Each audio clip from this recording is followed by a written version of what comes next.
জয়গুরু ইষ্টপ্রাণ দাদা ও মায়েরা, আজ ইষ্ট প্রসঙ্গে পরম পূজ্যপাদ শ্রী শ্রী আচার্যদেবের বলা এই অমৃতময় কথাগুলি জেনে নেব।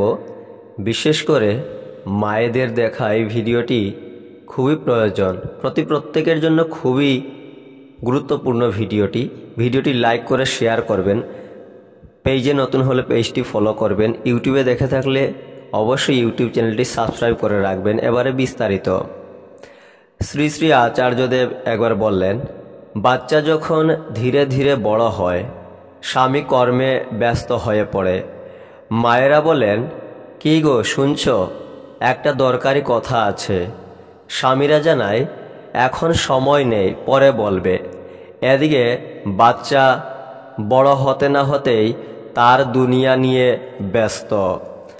সংসারে দিন এগিয়ে যায়, জীবনটা স্বামীর কড়া নির্দেশের মধ্যে ঘুরপাক খায়।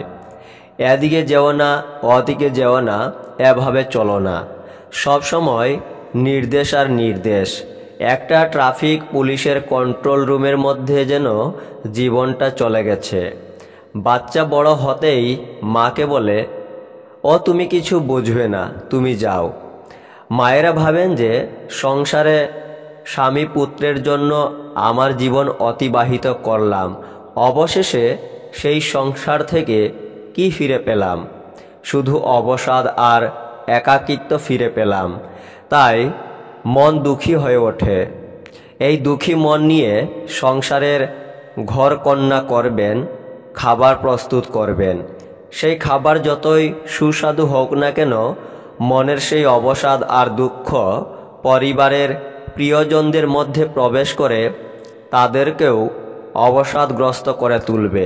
কারণ মন যেমন থাকবে, সেই ভাব খাদ্যের মধ্যে দিয়ে গিয়ে সকলের মধ্যে প্রবাহিত হবে। তাই তোমরা খুশি হয়ে ওঠো, নির্ভয়ী হয়ে ওঠো, সবল চিত্তে লড়াকু মন নিয়ে। দেখবে পরিবারের সকলেই সুস্থ সবল শক্ত মনের মানুষ হয়ে উঠবে। এভাবেই গোটা গ্রাম গোটা দেশ বলশালী হয়ে উঠবে। কিন্তু তোমরা কি করো? ঘরে কারোর অসুস্থতা হলে চিন্তায় আগে নিজেরাই অসুস্থ হয়ে উঠো।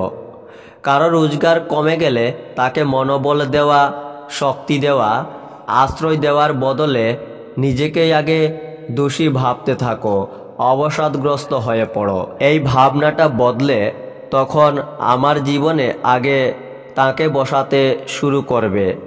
অর্থাৎ ঠাকুরকে বসানোর কথা আচার্যদেব বললেন। এটা প্র্যাকটিস করতে হবে। দেখবে তখন সংসারে আরও একজনকে নির্ভরতা দান করতে পারছো। তার জন্য সবার আগে ইষ্টের উপর নির্ভর করতে হবে।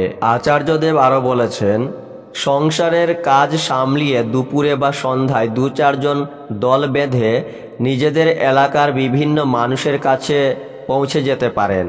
যারা ঠাকুরের নাম নিয়েছেন কিন্তু বর্তমানে তারা ঠাকুর থেকে দূরে সরে আছেন, তাদের কাছে গিয়ে নিজেদের জীবনের গল্প করতে পারেন। 4-5 জন একসাথে একটা কাজের উদ্দেশ্যে যখন আমরা একত্রিত হই, তখন কি হয়? মনোবিজ্ঞান বলছে তাতেই আমাদের মন প্রফুল্লিত হয়ে ওঠে, আনন্দিত হয়ে ওঠে। এইভাবে চলার মধ্য দিয়ে, হাঁটার মধ্য দিয়ে আপনাদের শারীরিক, মানসিক, সামাজিক এবং আধ্যাত্মিক জগতের পরিবর্তন ঘটে যাবে। এটাই তো সুস্বাস্থ্য। বিশ্ব স্বাস্থ্য সংস্থা WHO এই সংজ্ঞায় দিয়েছে।